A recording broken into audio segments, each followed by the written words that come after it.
Honorable Member for Banjul North.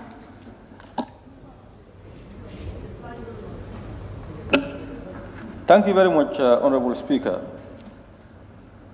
Honorable Speaker, I am almost giving up for something I hoped for, but it appears that the window of opportunity is closing, if it has not already shut. And that is with regards to the Constitution for the Third Republic. Section 226 of the Constitution provides for alteration of this Constitution, and it stipulates period. I was hoping that before the end of this second ordinary session, something would have been done in terms of salvaging the process. I have seen that the enthusiasm is waning from those who should have been pushing this, most especially those in this hallowed chamber, as one of the members often refers this August Assembly. After having spent more than $116 million on the project that was going to set the stage for this country to move into the future with a constitution that addresses the quest for a dispensation that would provide good governance, promote the welfare of the population, and ensure participation of all.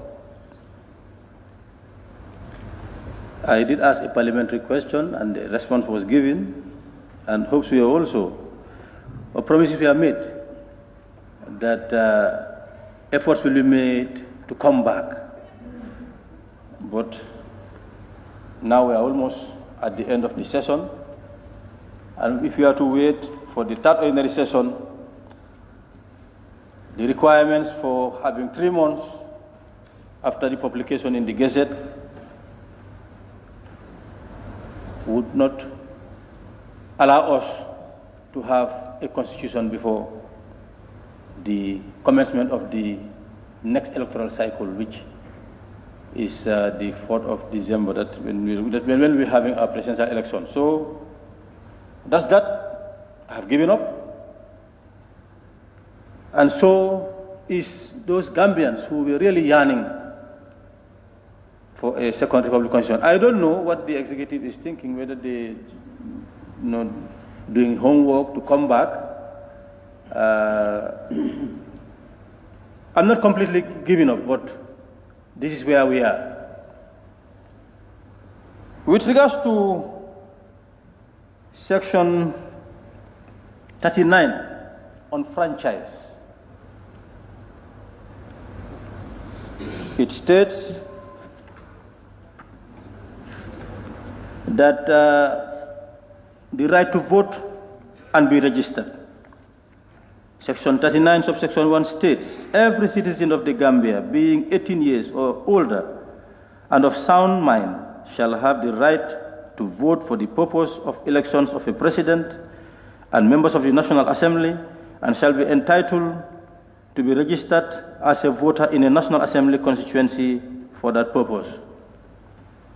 I believe that this provision is enough to allow Gambians in the diaspora to be registered and to vote. Even if it requires this National Assembly encouraging the executive to come up with a supplementary appropriation bill to provide for the resources Gambians in the diaspora deserve to participate in the electoral process of this country. And this constitution provides for that. There is no Gambian who does not come from a part of this country. And there is no part of this country that is not part of a constituency. So this provision is really enough for us to to compel the IEC to make provision, or even start the process of registering Gambians in diaspora so that they will vote. They can even vote whilst they are in those countries outside of the Gambia. Other countries are doing it. Why not Gambia? Other countries that are neighboring Gambia, they are doing it. Their citizens outside of their country are participating in elections. I may understand National Assembly Council elections may be a challenge, but for presidential, this is decisive. They have a right to decide who they would want to be entrusted with the mandate to serve in that capacity as President of the Republic of the Gambia. It is not late. I am imploring the executive and National Assembly members, we should be speaking out to start the process. An extraordinary session can be convened to deal with those issues, such as allocating resources to the IEC to register Gambians in the diaspora, and also to make provision for them to participate in elections during the presidential elections in December. There is no excuse as far as I'm concerned. If it is resources, we can allocate it. If it is the law, it has already been provided for. They should not allow expediency, I don't know, whatever excuse, to stand on the way. Gambians in the diaspora should be registered to participate in elections.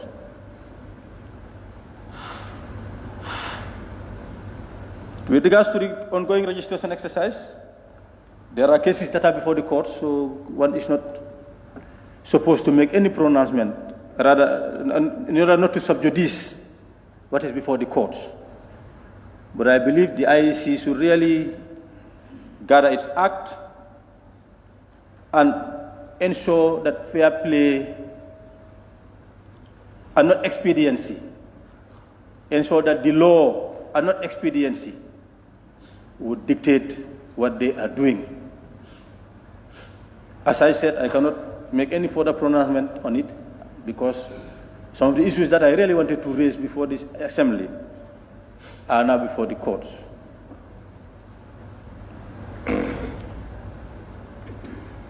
On the,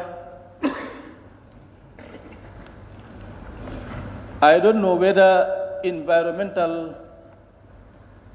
impact assessment has been done, but I have seen that, in fact before that, I have raised a parliamentary question here directed to the Minister of Works and Infrastructure regarding the durability of the Denton Bridge that we all use every time we're coming to Banjul or we're going out of Banjul.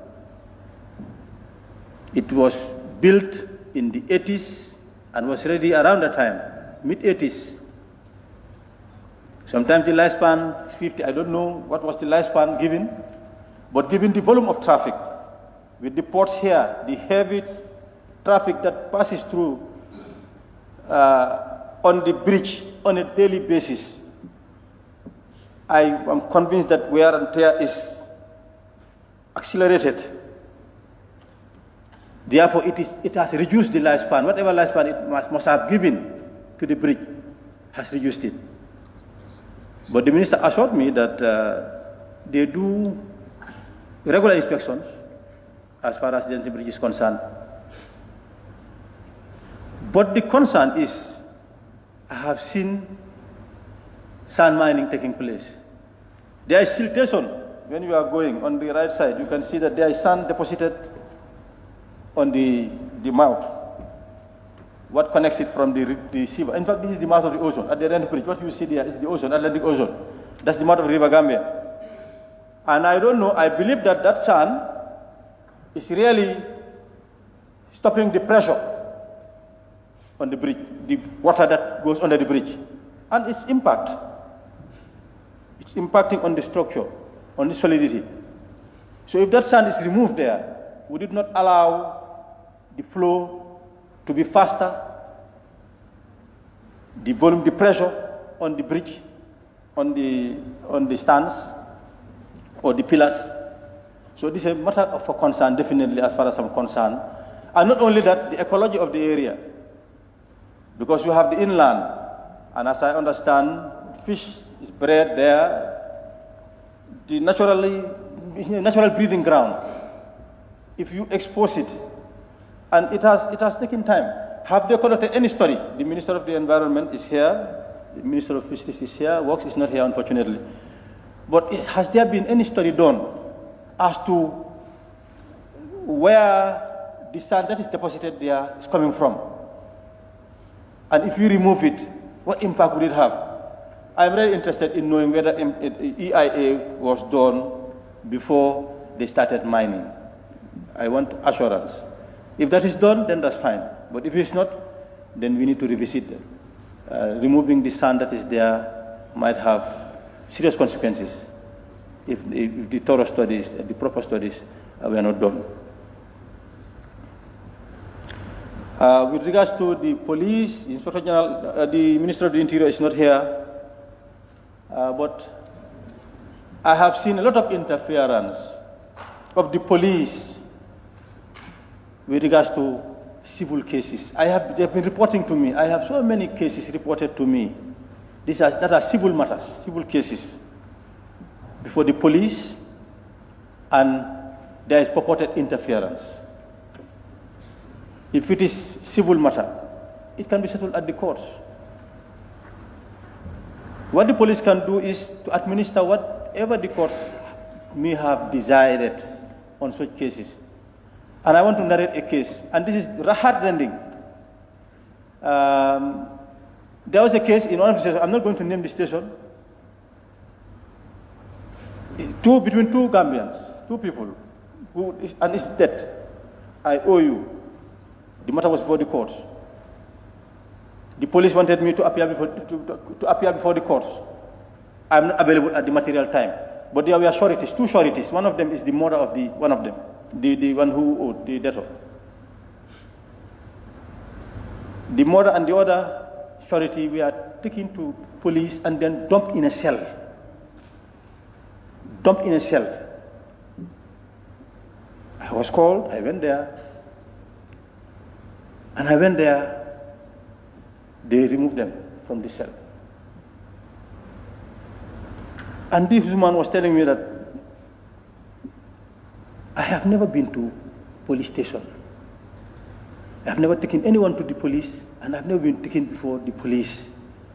In other words, she was telling me that she is not a criminal.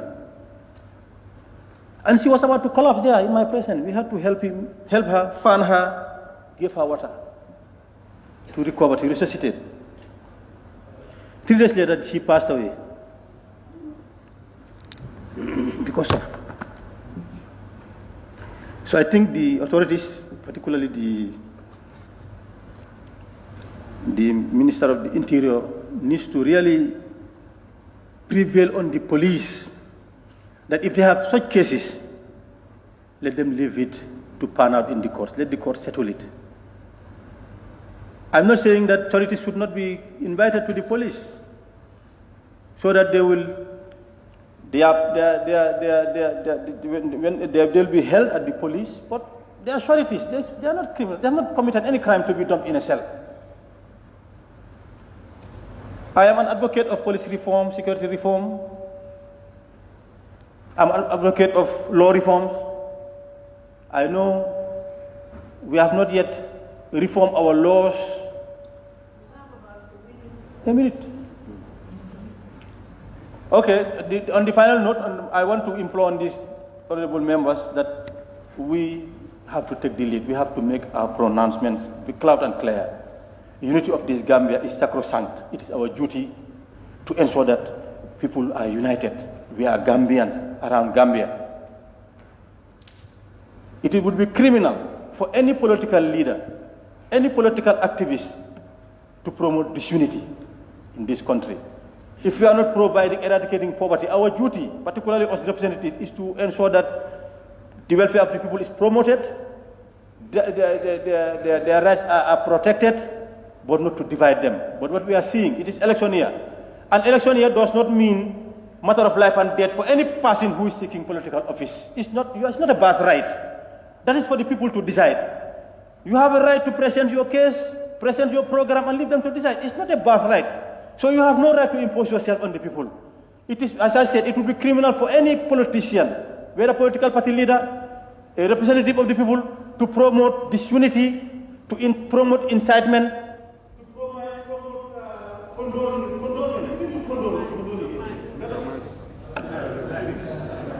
Thank you. Yes, I know the reason it's time. Control time is